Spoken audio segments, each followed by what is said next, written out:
नमो सिद्धाणं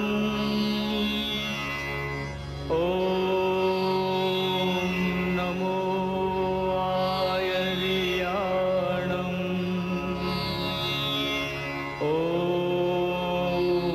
नमो वज्रायाणं नमो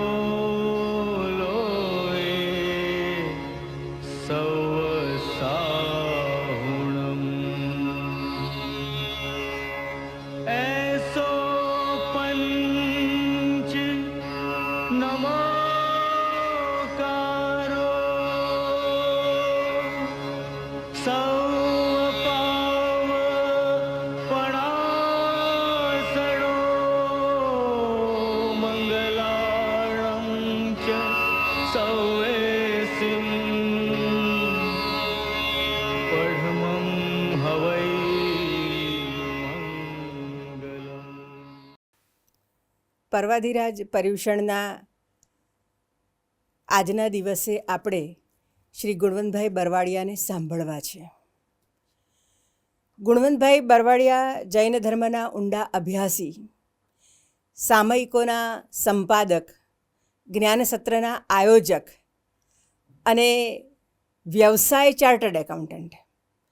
આમ તેમણે ઘણા વર્ષો સુધી ચાર્ટર્ડ એકાઉન્ટન્ટ તરીકેની પ્રેક્ટિસ પણ કરી છે.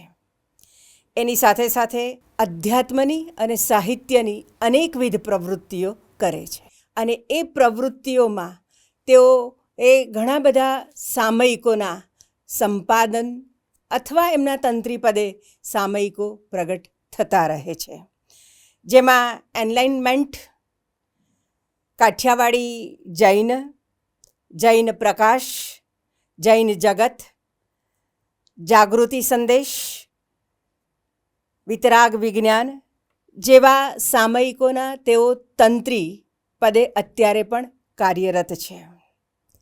એમણે ગુંજન બરવાડિયાના નામે મુંબઈ સમાચારમાં એક કોલમ પણ ચલાવેલી.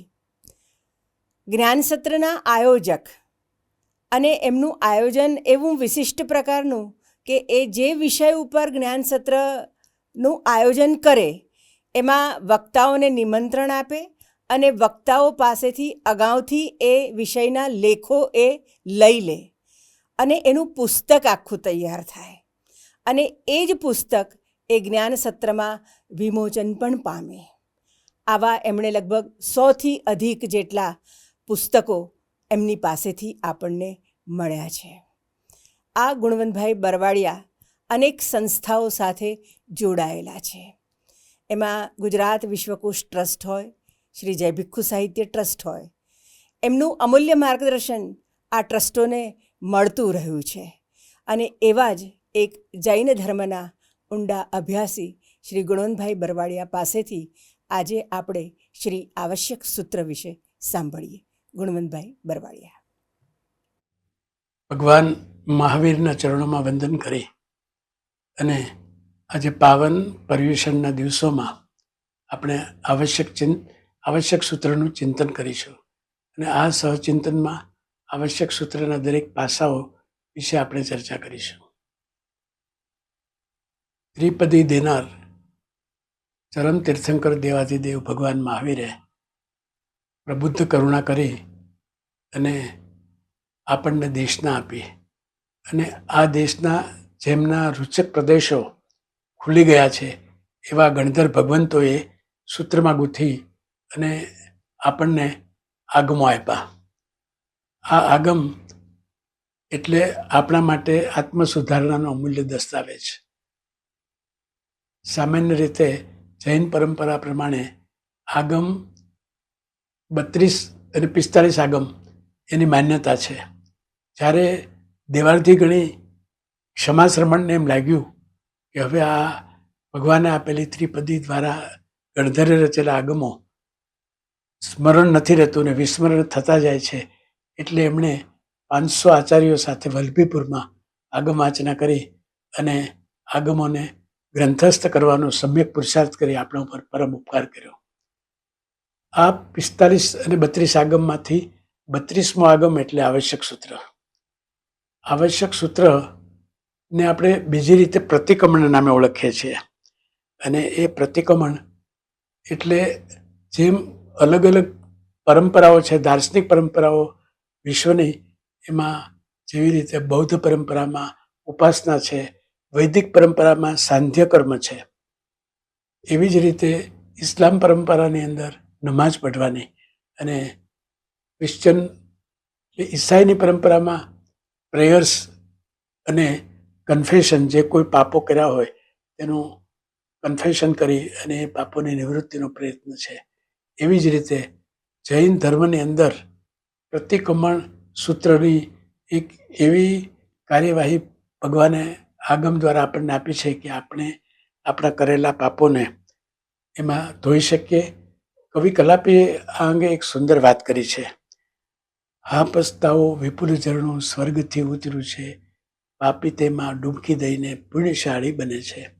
એમ પ્રાયશ્ચિતની પાવન ગંગામાં સ્નાન કરી અને આપણે પવિત્ર બનીએ, એવી આ 6 આવશ્યકમાં ભાવના અભિપ્રેત રહેલી છે. આચાર્યોએ જે 6 આવશ્યકની રચના કરી, ગણધર ભગવંતોએ અને આચાર્ય પરંપરાએ, એમાં પહેલું જે 6 આવશ્યકમાં પહેલું સામાયિક છે, બીજું 24 અંથો, ત્રીજું વંદના, ચોથું પ્રતિક્રમણ, પાંચમું કાયોત્સર્ગ અને છઠ્ઠું પચખાણ. એમ 6 આવશ્યક દ્વારા આ સંપૂર્ણ આત્મા ઉપર લાગેલા કર્મોને ધોવાની પ્રક્રિયા આપણને દર્શાવે છે. સામાયિક એટલે સંભાવમાં રહેવાની એક પ્રેક્ટિસ છે. જેવી રીતે સાધુ સંતો દીક્ષા લે છે ત્યારે એને યાવત જીવન સામાયિક કરવાની હોય છે, અને એ પચખાણ એને યાવત જીવન સામાયિક ના હોય છે. પરંતુ આપણે દીક્ષા ન લઈ શકીએ ત્યાં સુધી આપણે એક 48 મિનિટનું સાધુપણું એ પાળવા માટે એક સામાયિકની એક દેન આપણને આ શાસ્ત્રકાર પરામર્શોએ અને ગણધર ભગવંતોએ આપી છે. એટલે આ 48 મિનિટમાં આપણે સંસારથી ડિસ્કનેક્ટ થઈએ અને આપણે જે ટ્રેસમાં જોતા હોઈએ છીએ, આપણી જે જીવનશૈલીમાં સતત ટ્રેસ હોય, એ ટ્રેસમાંથી રેસ્ટ તરફ જઈ અને આપણે એવી નિવૃત્તિ લઈએ તો આપણને શાંતિની અનુભૂતિ આ સામાયિક દ્વારા થાય છે. હવે આ સામાયિક 48 મિનિટનું જ કેમ? તો કે વૈજ્ઞાનિકોએ એવું એક તારણ કાઢેલું કે કોઈ પણ સામાન્ય વ્યક્તિ 48 મિનિટ સુધીનું કોન્સન્ટ્રેશન રહી શકે, અને એ 48 મિનિટ સુધીની એની સ્થિરતાને કારણે આ સામાયિક 48 મિનિટનું રાખ્યું. આપણને આ ઉપરથી એટલો ખ્યાલ આવશે કે હજારો વર્ષ પહેલા ભગવાન મહાવીર કેવા પરમ વૈજ્ઞાનિક હતા. એમને ખ્યાલ હતો કે સામાન્ય માણસો 48 મિનિટ સુધી એમની સ્થિરતા રાખી શકશે, માટે એમણે આ 48 મિનિટની અવધિ સામાયિક માટે આપી. આ ઉપરથી આપણે આપણા પરમ તીર્થંકર, ચરણ તીર્થંકર પ્રભુ મહાવીર પરમ વૈજ્ઞાનિક હતા એનું એક આપણને દર્શન થાય છે. સામાયિકની જ્યારે વાત આવે ત્યારે આપણને એક ભગવાને જેની સામાયિક વખાણી તેવા પુણ્ય શ્રાવકનું સ્મરણ થાય. પુણ્ય શ્રાવક એક એવું ઇતિહાસનું ચરિત્ર છે, એવું એક કેરેક્ટર કે છે જેની સામાયિક ભગવાને પણ વખાણે. અને ભગવાને જ્યારે રાજાને એમ થયું કે મારું જે પતન થયું છે એ પતનમાંથી મારે કઈ રીતે ઉગરવું, એ પતનમાંથી ઉગારવા માટે એમણે શ્રેણી કે ભગવાનને પૂછ્યું. તો એણે એમ કીધું કે તારા આ જે કાર્યો જે છે, તારા જે કર્મનો અનુબંધ નિકાચિત પડ્યો છે, તું આ નિકાચિત કર્મમાંથી તું ઉગરી શકે. ત્યારે એની પાસે જાય છે પુણ્ય શ્રાવક પાસે. ત્યારે પુણ્ય શ્રાવક એને સમજાવે છે કે આ એવું એક અનુષ્ઠાન છે કે જે કોઈને આપી શકાતું નથી. આ સ્વ અનુષ્ઠાન કરવાની, સ્વના આત્મા સાથે આ વાત કરવા માટેનું અનુષ્ઠાન છે, જે અનુષ્ઠાન આપણે કોઈને આપી શકીએ નહીં. એટલે એ એક એવું અનુષ્ઠાન સામાયિક પુણ્યશ્રાવકે કર્યું કે ભયંકર કર્મબંધ હોય, નિકાચિત કર્મો હોય, કે જે કર્મો આપણને દુર્ગતિ તરફ લઈ જાય, એ કર્મો માત્ર સામાયિક કરવાથી આપણે જીવનની સદગતિ તરફ આપણને લઈ જઈ શકે છે. આ એક પાવન સ્મરણ. જ્યારે સામાયિકની આપણે વાત કરીએ ત્યારે પુણ્ય શ્રાવકની અભિવંદના કર્યા વિના આ સામાયિકની વાત ખરેખર અધૂરી રહેશે. બીજું આવશ્યક જે આપણને પ્રતિક્રમણમાં એનો પ્રકાર દર્શાવવામાં આવ્યો છે એ છે 24 સંતો. 24 સંતો એટલે 24 ભગવાનની સ્તુતિ. અહીંયા સ્તુતિ અને વંદના એવી વાત છે, એને સ્તવના કરવાની વાત કરી છે. પરંતુ એક રીતે જો જોઈએ તો આપણે આ કાવસક બોલી નાખતા હોઈએ છીએ, પણ ખરેખર એ બોલવાનું નથી, એ ગેય છે. એની પહેલી ગાથા જે છે એ અનુષ્ટુપ છંદમાં છે અને પછી બાકીની 6 ગાથા આર્યા છંદમાં છે. એટલે આ ગેય સૂત્રો છે એને જો ગાય અને પછી એને સ્તવવામાં આવે તો એક જાતનો ઉત્કૃષ્ટ રસ આવે. એટલે ખરેખર તો 24 સંતો એ બોલવા કરતાં ગાવાની પ્રક્રિયા એમાં વધુ છે. કારણ કે આપણે બોલીએ છીએ ને કિત્યસમ 24 એટલે હે પ્રભુ, હું આ 24 તીર્થંકરોની કીર્તના કરું છું, એ કેવલી ભગવંતોની હું કીર્તના કરું છું. આ કીર્તના જે શબ્દ છે, 24 તીર્થંકરોનું કીર્તન કરવાની વાત છે. સ્તવનમાં આપણે શાંતિથી એક ચિત્તે એક બાજુ બેસીને પ્રાર્થના કરીએ એ સ્તવના છે, પણ કીર્તનમાં આપણું એક અંદરનું નર્તન છે. આપણે આપણું મન, વચન, કાયા બધા યોગો એમાં એક ઇન્વોલ્વમેન્ટ થઈ જાય છે અને આપણે અંદરથી આપણું એક એવું નર્તન થાય કે જેવી રીતે મંદિરમાં ઘંટ વાગે અને વાઇબ્રેશન્સ થાય એવી રીતે આપણા મસ્તિષ્કની અંદર એવો એક ઘંટ વાગે કીર્તન દ્વારા કે જેના વાઇબ્રેશનો આપણી ઓરાને, આપણી ચૈતસિક પરિબળોને એનો વિસ્તાર કરે અને એ વિસ્તાર કરવાથી, ઓરાના વિસ્તારથી આપણી ઉર્જા વધુમાં વધુ પ્રગટે અને આ ઉર્જા આત્મશુદ્ધિનું કારણ બને છે.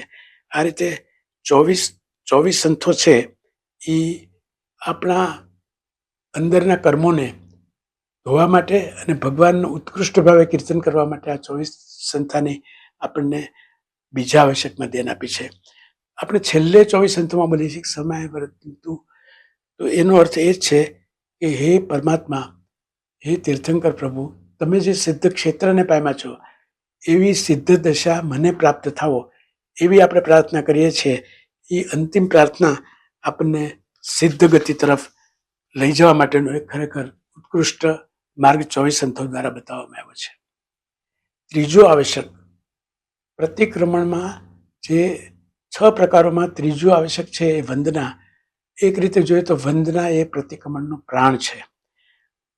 વંદનાના 3 પ્રકાર બતાવવામાં આવ્યા છે. પહેલો પ્રકાર છે એ જઘન્ય વંદના.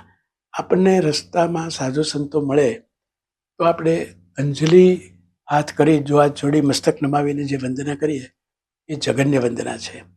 આપણે વ્યાખ્યાનમાં જઈએ કે ધર્મસ્થાનકમાં જઈએ અને ત્યાં જે સાધુ સંતો બિરાજતા હોય એની તિખુતોના પાઠ દ્વારા આપણે જ્યારે વંદના કરીએ છીએ ત્યારે એ વંદના મધ્યમ વંદના છે.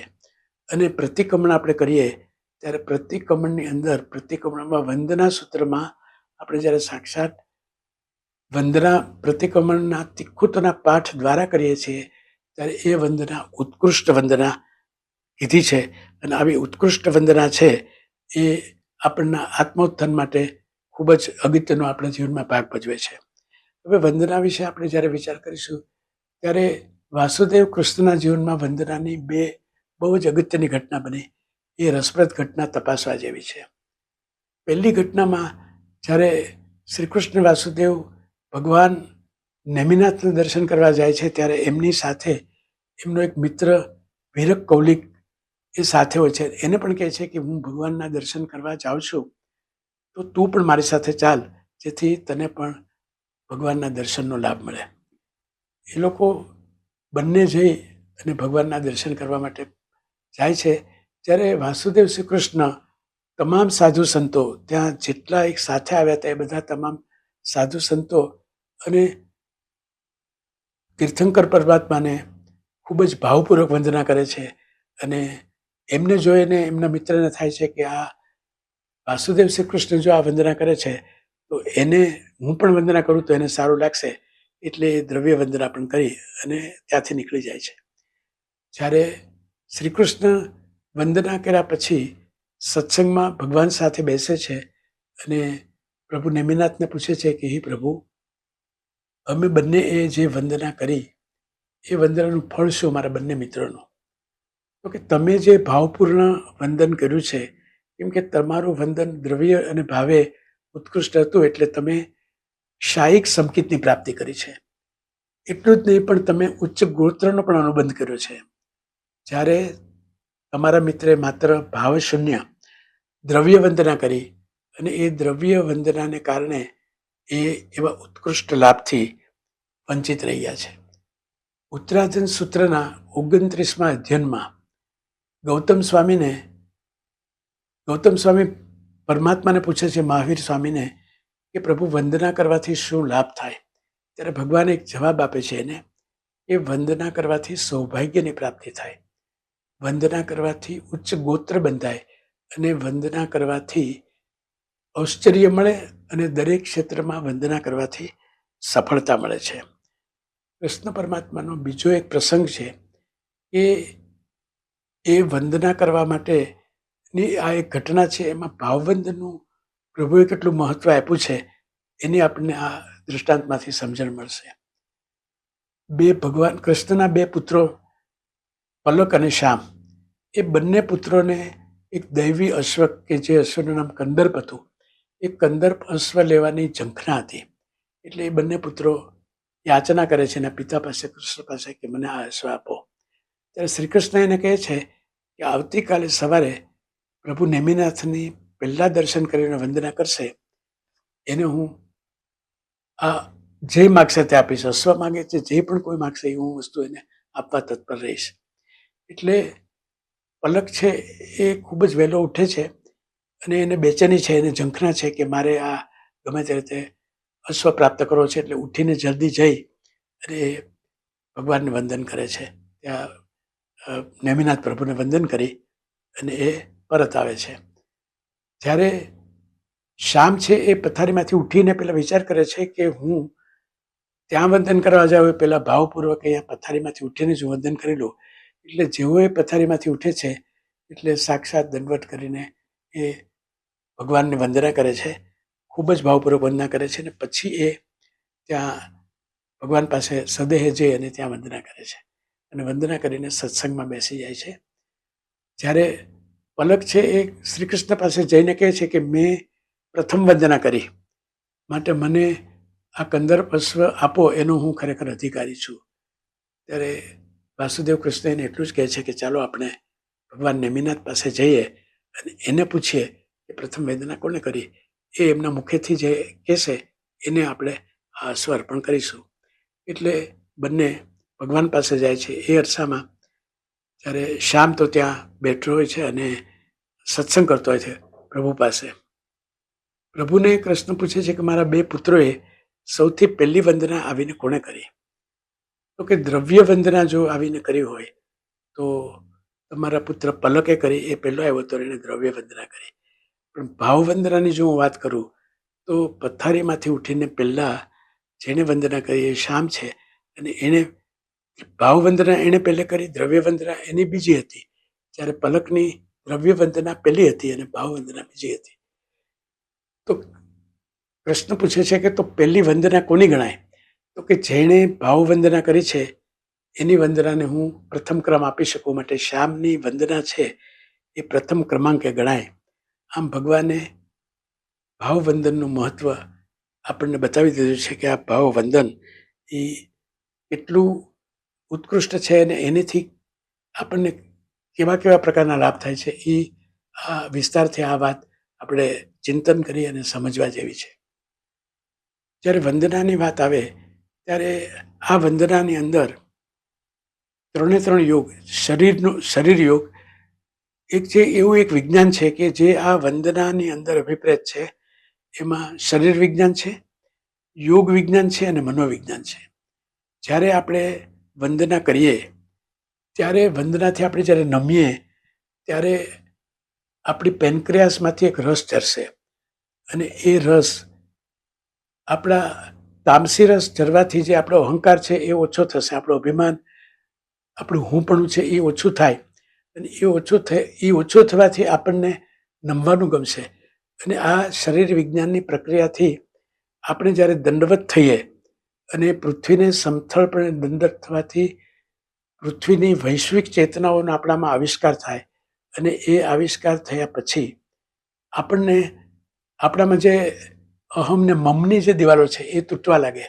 આ એક મનોવૈજ્ઞાનિક પ્રક્રિયાથી આપણે આગળ વધી અને શરણાગતિના ભાવમાં જઈ શકીએ. કારણ કે અહમ અને મમની સુરક્ષાનું ચક્ર જ્યારે તૂટે ત્યારે આપણામાં રહેલો મમ કે અહમ અને એ અહંકાર છે એ નાબૂદ થાય. જ્યારે અહંકાર આપણામાંથી શેષ થઈ જાય ત્યારે આપણામાં નમ્રતા આવે અને એ નમ્રતાના ભાવો આપણને પરમ તત્વ પ્રત્યે શરણાગતિના ભાવ પ્રત્યે લઈ જાય. આમ વંદનાની અંદર આપણને શરીર વિજ્ઞાન, યોગ વિજ્ઞાન અને મનોવિજ્ઞાન એ ત્રણનું સાયુજ્ય મળે અને એનાથી આત્મોત્થાન તરફ જવાની આ એક વંદના ઉત્કૃષ્ટ પ્રક્રિયાનો આપણે ગમે ત્યારે વંદના કરીને લાભ લઈ શકીએ. આ ઉપરથી આપણે સામાન્ય રીતે એ તારણ કાઢવાનું કે જ્યારે જ્યારે આપણને યોગ મળે ત્યારે આપણે ઘરે હોઈએ, સ્થાનકમાં હોઈએ, કોઈ પણ એવા ક્ષેત્રમાં હોઈએ ધર્મના, ત્યારે આપણે પ્રત્યક્ષ કે પરોક્ષ પણ પ્રભુની વંદના કરવી એ વંદના આપણા કર્મ નિર્જરાનું કારણ બની શકે છે. આપણે વંદનાના ભાવો અને વંદના કર્મ નિર્જરાનું એક ઉત્કૃષ્ટ અનુષ્ઠાન છે એ વિશે જાણ્યું. પણ વંદના કોને કરાય? પતિતને કે મિથ્યાત્વીને વંદના કરવાથી હર્ષાત ના થાય, એટલે એને વંદના ન કરાય. વંદના કોને કરાય એનું વંદના સૂત્રમાં એક વિશદ માર્ગદર્શન આપવામાં આવ્યું છે કે પંચ પરમેષ્ઠીને વંદના કરાય, વૈરાગીને વંદના કરાય. આ વંદના જો પાત્ર જીવોને કરીએ તો જ આપણને એનો લાભ અને ફાયદો મળે. પણ એક વસ્તુ થાણાંક સૂત્રના 10મા અધ્યયનમાં વંદના વિશે એક વિશિષ્ટ વાત કરવામાં આવી છે. એ પણ આપણે જાણવી જોઈએ કે રાજા કે રાષ્ટ્રના કોઈ દેવ હોય એને જ્યારે વંદના કરવાનો અવસર આવે, રાષ્ટ્ર માટે કે રાજ્યના અનુશાસન માટે, એને પણ અનારંભી, આરંભ રહિત, હિંસા રહિત એ વંદના આપણે કરી શકીએ છીએ. એવો એક અપવાદ માર્ગ પણ થાણાંક સૂત્રમાં ભગવાને આપણને આપ્યો છે. એ પણ આપણે માટે જાણવું જરૂરી છે. હવે ચોથું આવશ્યક છે એ પ્રતિક્રમણ. અને પ્રતિક્રમણના ભાવો માટે આપણે અગાઉ જોઈ ગયા તે પ્રાયશ્ચિતની પાવન ગંગામાં અભિસ્નાન કરવું એટલે પ્રતિક્રમણ. જે પૂર્વે પાપ કર્યા છે એ પાપની આલોચના, ગરહા, નિંદા કરી અને વિશુદ્ધિને માર્ગે જવા માટે આ પ્રતિક્રમણ અનુષ્ઠાન છે. પ્રતિક્રમણના જે અલગ અલગ પ્રકારો બતાવવામાં આવ્યા છે એ દિવસી પ્રતિક્રમણ, રાઈસ પ્રતિક્રમણ, ચાતુર્માસિક પ્રતિક્રમણ અને સાવત્સરિક પ્રતિક્રમણ. આ 4 પ્રતિક્રમણના અલગ અલગ પ્રકાર છે. એમાં દિવસે લાગેલા દોષોનું આપણે રાત્રે પ્રતિક્રમણ કરીએ છીએ. અને રાઈસ પ્રતિક્રમણ એ રાત્રિના નિદ્રામાં કે સ્વપ્નમાં લાગેલા દોષોનું પ્રાતઃકાળે આપણે જે પ્રતિક્રમણ કરીએ છીએ એ રાઈસી પ્રતિક્રમણ. અને ચાતુર્માસિક પ્રતિક્રમણ એટલે દર 4 મહિને પ્રતિક્રમણ જે આપણે કરીએ છીએ. કાર્તિકી પૂર્ણિમા, ચોમાસી પાખી એટલે કે ફાગણ ચોમાસી જેને આપણે જાણીએ છીએ તે, અને અષાઢી ચોમાસી એટલે પૂર્ણિમાની પાખી. આ 3 ચોમાસી અને ચોથું સાવત્સરિક પ્રતિક્રમણ. એટલે સામાન્ય રીતે તો પ્રતિક્રમણ દરરોજ કરવાનું હોય, પણ એ ન કરી શકે તો ચોમાસી પાખીમાં તો પ્રતિક્રમણો મોટા ભાગના શ્રાવકો કરતા જોવા મળે છે. અને ખૂબ જ વ્યસ્ત હોય અને કોઈ કાળે પ્રતિક્રમણ 12 મહિનામાં ન થઈ શક્યું હોય એવું કોઈ પણ જૈન સાવત્સરિક પ્રતિક્રમણ અવશ્ય કરે છે. એટલે સાવત્સરિક પ્રતિક્રમણ એ ક્ષમાપના પર્વનું અહીંયા ખૂબ જ મહત્વ છે. હવે આ પ્રતિક્રમણ દરરોજ શા માટે કરવું જોઈએ? એના માટે જ્ઞાનીઓએ એક બહુ જ સરસ વાત કરી છે કે આપણા આંગણામાં આપણે 2 કુંડામાં 2 છોડ રોપીએ અને એ બંને છોડને આપણે જળસિંચન કરતા હોઈએ. એમાં એક છોડને જળસિંચન કરી, પાણી પાઈ અને બીજે દિવસે ઉખેડી લઈએ અને ફરીથી પાછું રોપીએ. અને બીજું એક કુંડું છે એને આપણે નિરંતર નિત્ય પાણી પાઈએ પણ એને ઉખાડીએ નહીં. તો હવે જે કુંડું દરરોજ ઉખાડીને પાછું મૂકીએ છીએ એ કુંડું અને જેને ઉખાડતા નથી એ 2 કુંડામાં મજબૂત અને જેની જડો મજબૂત કોની થશે અને ફૂલશે ફાલશે કોણ? તો સામાન્ય રીતે ઓબ્વિયસલી આપણે એ સમજીએ કે જે કુંડામાં આપણે નિરંતર પાણી પાઈએ રાખીએ છીએ એ ઉખેડતા નથી. એની જડો મજબૂત અને ઊંડી જશે, જેથી કરીને એ ફૂલશે ફાલશે. પરંતુ જે કુંડાનો છોડ કે જેને આપણે દરરોજ ઉખાડી લઈએ છીએ અને ફરીથી પાછો રોપીએ છીએ, એ નબળું પડશે, કેમ કે એની જડો ઊંડી નહીં જઈ શકે અને એટલે એનો વિકાસ પણ ઓછો થશે. એ જ રીતે આપણી અંદરમાં આપણા આત્મા ઉપર કર્મની જે એક વેલ, કર્મનું એક વૃક્ષ ઉગતું હોય છે નિરંતર, કેમ કે આપણે સંસારમાં છીએ, આપણે કર્મથી બચી શકતા નથી, કાંઈ ને કાંઈ આપણે કર્મ કરતા જ રહીએ છીએ. અને એ કર્મ બંધનને ધોવા માટે આપણે જો પ્રતિક્રમણ કરીએ, એટલે કે એ કર્મોના ઝાડને આપણે ઉખેડી લઈએ પ્રતિક્રમણ દ્વારા અને ફરીથી પાછો એ રોપીએ, એ નિરંતર પ્રક્રિયાથી કર્મો નબળા પડે છે અને એ કર્મો નિર્જરા યોગ્ય બની જાય છે. જ્યારે જે કુંડાના છોડને આપણે નિરંતર પાણી પીને મજબૂત બનાવ્યો, એવી જ રીતે આપણે પ્રતિક્રમણ કર્યા વિના આપણા દિવસોમાં એક પછી એક દિવસે જળ સિંચન રૂપી આપણા કર્મો સિંચાય, તો આપણા કર્મનું ઝાડ છે, જે વૃક્ષ છે, એ એટલું બધું મજબૂત બની જાય કે આ બધા કર્મો નિકાચિત કર્મ રૂપે પરિણમે અને નિકાચિત કર્મો આપણે અવશ્ય ભોગવવા પડે છે. અને જે કર્મો નિકાચિત નથી, નબળા છે, જેને આપણે પ્રતિક્રમણ, નિંદા, ગરહાથી ધોયા છે, એ કર્મો, એ નબળા કર્મો નિર્જરા એની થઈ શકે છે. જ્યારે આ જ રીતે જે જ્ઞાનીઓએ આપણને એક આ બે છોડના દ્રષ્ટાંતથી જે સમજણ આપી છે, એ સમજણ આપણે એનું આચરણ કરી અને જો દરરોજ પ્રતિક્રમણ કરતા રહીએ, નિત્ય પ્રતિક્રમણથી, ભલે એ પ્રતિક્રમણ બે રીતે છે કે એક જો પ્રતિક્રમણ આપણને જ્યારે સમય ન મળ્યો ને એવું બન્યું હોય તો ભાવ પ્રતિક્રમણ પણ કરી શકે, પણ એ પ્રતિક્રમણ અનિવાર્ય છે. ભાવ પ્રતિક્રમણ કરવાથી પણ આપણા કેટલાક કર્મોની નિર્જરા થઈ શકે છે અને આપણો આત્મા ઉજ્જવળતા તરફ થઈ શકે છે. એટલે ભાવ પ્રતિક્રમણનું પણ મહત્વ છે જ. સામાન્ય રીતે પૂર્ણ પ્રતિક્રમણ કરવું આવશ્યક છે જ, પણ એ ન થઈ શકે એ દિવસે એવા સંજોગોમાં ભાવ પ્રતિક્રમણ કરીને પણ આપણે એ આપણા પ્રતિક્રમણની જે નિત્યતા, પરંપરા, એનું સાતત્ય આપણે જાળવી રાખવું જોઈએ. પ્રતિક્રમણના સંવત્સરીના છેલ્લા દિવસે આપણે ક્ષમાપના પર્વ રૂપે ઉજવીએ છીએ અને એ ક્ષમાપના પર્વમાં આપણે મિચ્છામી દુક્કડમ કહી અને એકબીજાની ક્ષમા માગીએ છીએ. એમાં સામાન્ય રીતે આપણે આપણા મિત્રો, ઘરના જે વડીલો છે કે શેઠ અને નોકર છે કે સંસ્થાના સહકાર્યકરો છે, એની કોઈ પણ સાથે મનમોટાવ થયો હોય તો એની આપણે ઉદાર દિલે ક્ષમા આપણે આપીએ છીએ અને આપણે ક્ષમા માગીએ છીએ. આમ આપણે સામંજસ્ય જાળવવા માટે સંવત્સરીનું પર્વ એક એ અનમોલ પર્વ છે ને, વિશ્વને ભગવાન મહાવીરે એક સંવત્સરી ક્ષમાપનાનું જે પર્વ છે, ક્ષમાપનાનું જે કોન્સેપ્ટ છે, એની એક ઉત્કૃષ્ટ ભેટ આ સંસારને આપી છે. હવે આ ક્ષમાપનાની જ્યારે વાત આવે છે ત્યારે એક વિયેટનામ યુદ્ધનો એક પ્રસંગ યાદ આવી જાય છે કે વિયેટનામ, દક્ષિણ અને ઉત્તર બંને વિયેટનામ એક જ દેશના બે પ્રદેશો વચ્ચે લડાઈ થાય છે. જ્યારે દક્ષિણ વિયેટનામની પડખે અમેરિકાનું શસ્ત્ર દળ ઊભું છે. ઉત્તર વિયેટનામ ઉપર એ બોમ્બાર્ડિંગ કરે છે. ત્યારે એક 9 વર્ષની કિમ કુક નામની બાલિકા પોતાના પરિવાર સાથે બૌદ્ધ મંદિરમાં આશરો લે છે. ત્યારે અમેરિકન બોમ્બરોએ બોમ્બાર્ડિંગ કરી અને એ બૌદ્ધ મંદિર ઉપર પણ બોમ્બ ફેંક્યો. ત્યારે આ કિમ કુકના પરિવારના બધા જ સભ્યો છે એ મરણને શરણ થયા અને ખૂબ બચીને આ બાળકી બહાર નીકળી ગઈ. ત્યારે એ સળગતી હતી, એના કપડાં સળગી ગયા હતા. એ સળગતી બાળકી એના કપડાં ફેંકી અને નગ્ન અવસ્થામાં એ દોડવા લાગી.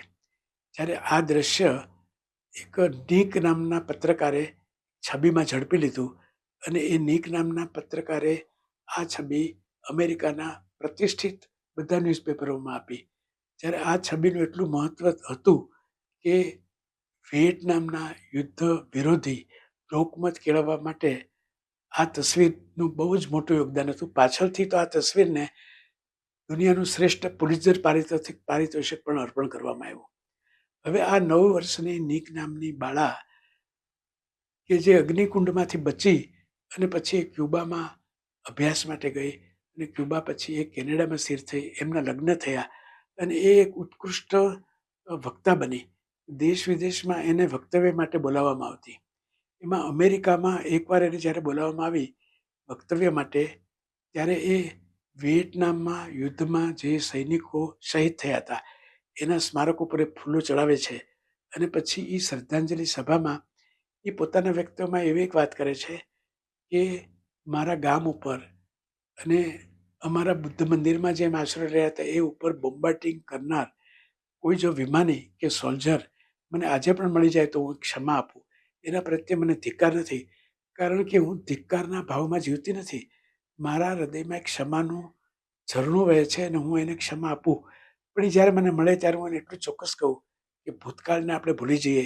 જે થવાનું હતું એ થઈ ગયું, પણ હવે ભવિષ્યમાં આનું પુનરાવર્તન ન થાય એના માટે આપણે શું કરી શકીએ એનો આપણે વિચાર કરવાનો છે.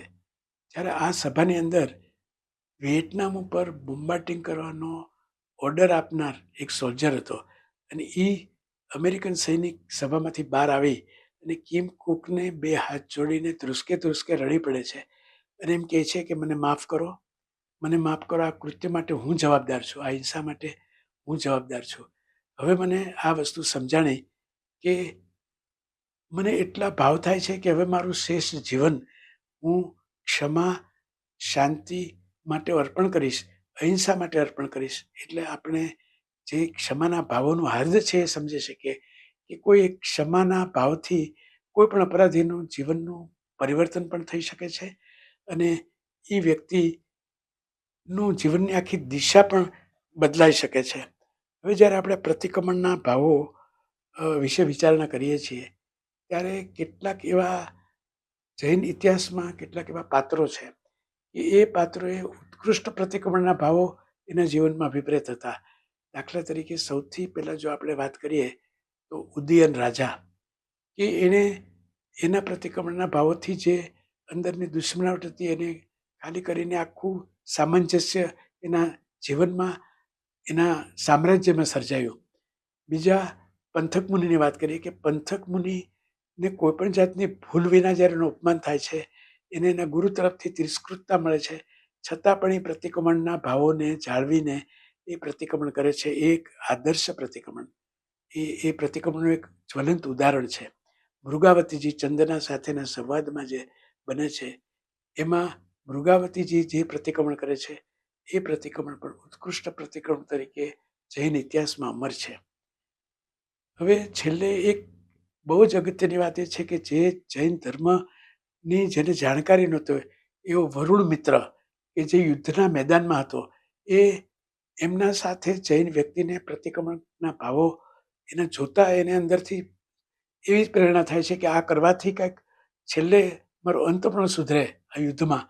એટલે યુદ્ધમાં ઘાયલ દિશાની અંદર યુદ્ધના મેદાનમાં વરુણ મિત્ર જે પ્રતિક્રમણ કરે છે એ એક ઉત્કૃષ્ટ પ્રતિક્રમણ તરીકે આવા ઉદાહરણો આપણા ઇતિહાસમાં જ્વલંત છે કે જેણે પ્રતિક્રમણના ભાવોને ખૂબ જ સુંદર રીતે ઉજાગર કર્યા છે. કે જે 6 આવશ્યક સૂત્રમાં 5મું જે પ્રતિક્રમણ છે એના ભાવોને આપણે આપણા જીવનમાં આત્મસાત કરીએ અને જ્યારે જ્યારે આપણને એવો પ્રસંગ મળે ત્યારે ત્યારે પ્રતિક્રમણ દ્વારા આપણે આપણા પાપ કર્મોનો નાશ કરીએ, આપણા પાપ કર્મોની નિંદા અને ગરહા કરીએ અને ફરીથી આવા કર્મોનો બંધ આપણા જીવનમાં આવા કર્મબંધ ન થાય એની આપણે તકેદારી રાખીએ.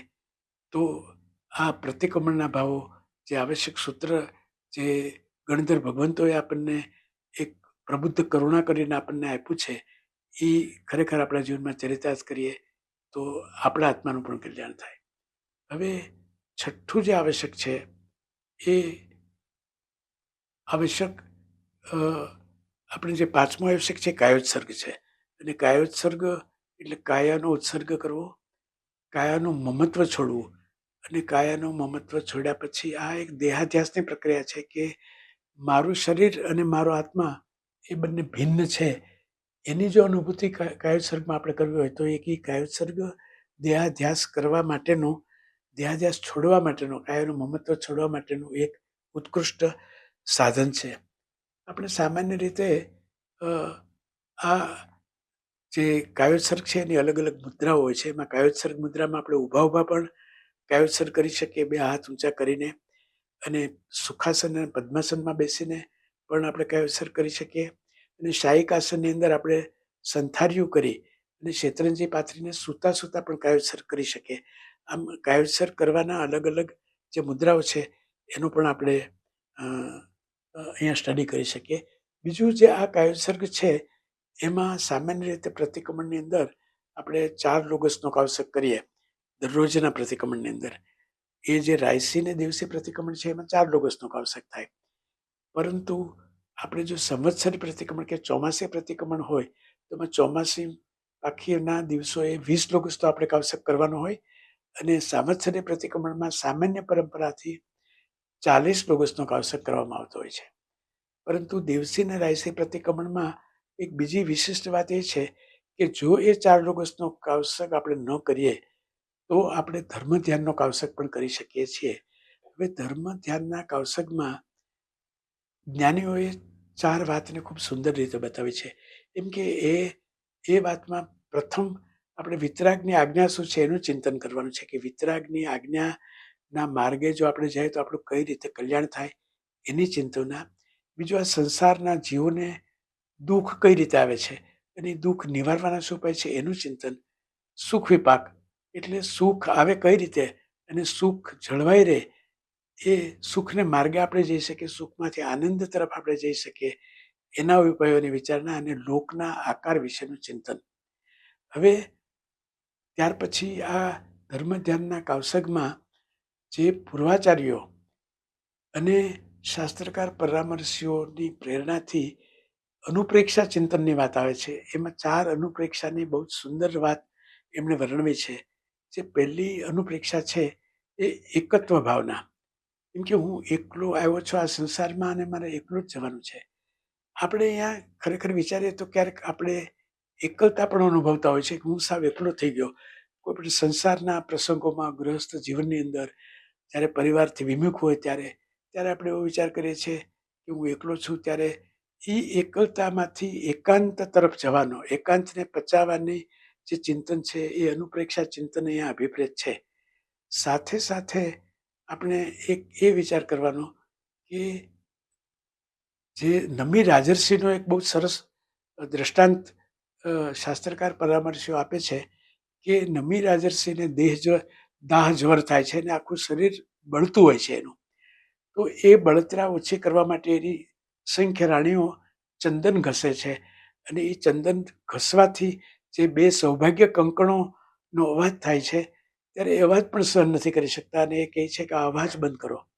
ત્યારે વિચક્ષણ રાણીઓ સૌભાગ્યના 2 કંકણોથી 1 કંકણ દૂર કરી દે છે અને પછી ચંદન ઘસે છે. અવાજ બંધ થતા રાજર્ષિ પૂછે છે કે અવાજ કેમ બંધ થઈ ગયો, ચંદન ઘસવાનું બંધ કર્યું? ત્યારે એને જવાબ કહે છે કે ભાઈ એક જ કંકણ પહેર્યું, 2 હતા એમાંથી, એટલે આ અવાજ બંધ થઈ ગયો. ત્યારે નમી રાજર્ષિ એવું ચિંતન કરે છે કે જ્યાં 2 છે ત્યાં સંઘર્ષ છે, ત્યાં કોલાહલ છે, પણ જો એક છે ત્યાં શાંતિ છે. એટલે મારે મારા એક આત્મામાં રહેવું છે ને એટલે એ સંસારનો ત્યાગ કરે છે. અહીંયા એકત્વ ભાવનાની વાત આ રીતે આવે છે. પછી બીજી વાત છે અનિત્ય ભાવનાની. અનિત્ય ભાવનાનું અનુપ્રેક્ષા ચિંતન માટે શાસ્ત્રકાર પરામર્શે એક બહુ જ સુંદર વાત કરી છે. જ્યારે હજારો પુત્રો જ્યારે મૃત્યુ પામે છે એ રાજાના, ત્યારે એ રાજાને ખૂબ જ દુઃખ થાય છે ને એ દુઃખની અંદર એટલા બધા આર્ત ધ્યાન અને રૌદ્ર ધ્યાનની અંદર એ ચલિત થઈ જાય છે. ત્યારે એ સાગર ચક્રવર્તીને ખૂબ જ સુંદર રીતે સમજાવવામાં આવે છે કે આ સંસાર અનિત્ય છે, આમાં નિત્ય નથી, કોઈ પણ સગાવાલા નિત્ય નથી, અને એ અનિત્ય ભાવનાથી એનું દુઃખ દૂર થાય છે અને એ સ્થિર થઈ જાય છે. પછીની જે ભાવના છે એ અશરણ ભાવના છે. અશરણ ભાવનામાં અનાથી મુનિની એક વાત આવે છે કે અનાથી મુનિને જ્યારે રાજા એમ કહે છે કે તમે આટલા યુવાન છો અને યુવાન થઈને તમે શા માટે આજે સંસારનો ત્યાગ કરો છો, હું તમને શરણો આપીશ. ત્યારે રાજાને કહે છે કે તમે પણ, તમારી પાસે કોઈ શરણાગતિના અવકાશ નથી. શરણું તો માત્ર આ જગતમાં 4 જ શરણા છે. એક છે સાધુ સંતોનું શરણું, કેવળી ભગવંતોનું શરણું, કેવળી પ્રવૃત્તિ ધર્મનું શરણું, આચાર્ય ભગવંતોનું પંચ પરમેષ્ઠીનું શરણું જે છે, એ 4 શરણા જે અનન્ય શરણ છે, એ શરણ સિવાય આપણી પાસે કોઈ શરણ નથી. આમ અહીંયા અશરણ ભાવનાનું અહીંયા આ રીતે જ્ઞાનીઓ પૃથ્થકરણ કરે છે. અને છેલ્લી જે ભાવના છે એ સંસાર ભાવના. સંસાર ભાવનાના અનુપ્રેક્ષા ચિંતનની અંદર આપણો આ સંસાર કેટલો વિચિત્ર છે. આજે જે વ્યક્તિ આપણને પ્રેમ કરે છે, કાલે જ એ વ્યક્તિ આપણને દ્વેષ કરી શકે છે. અને આજે જે વ્યક્તિને આપણે પ્રેમ કરીએ છીએ, કાલે એવા સંજોગો આવે કે આપણે એને દ્વેષ કરતા થઈએ. આ સંસારની કેટલી બધી વિચિત્રતાઓ છે કે જે સગાઓ હતા એ દૂર થઈ જાય છે અને જે સગાઓ નથી એ વાલા બની જાય છે.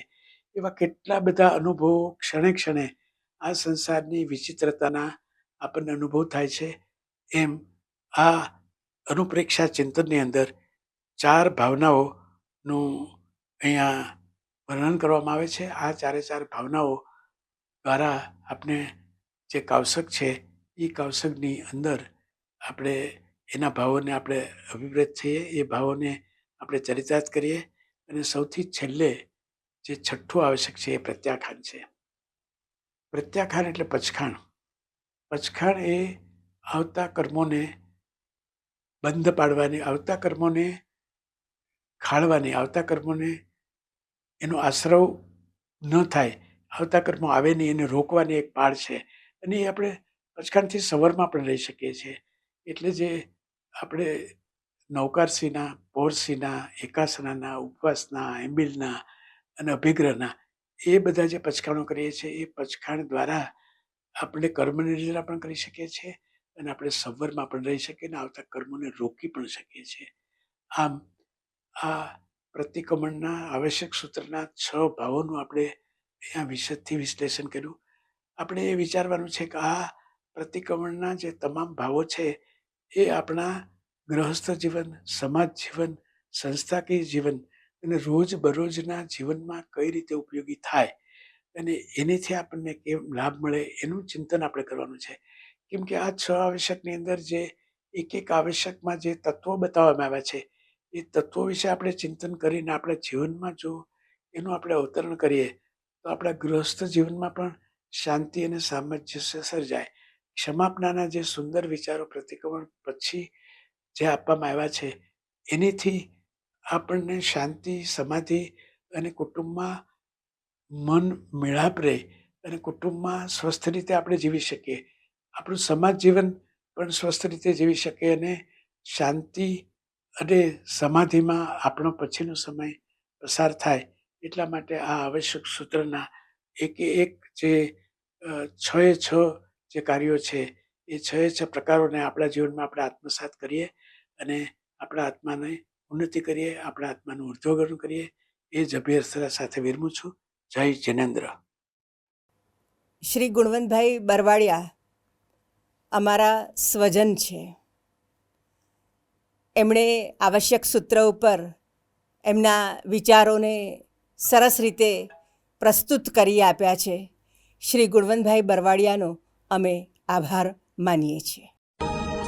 कामेमि सब्बजीवे सब्बे जीवा खमन्तु मे वृत्ति में सब्बभूतेषु वेरं मज्जन केणै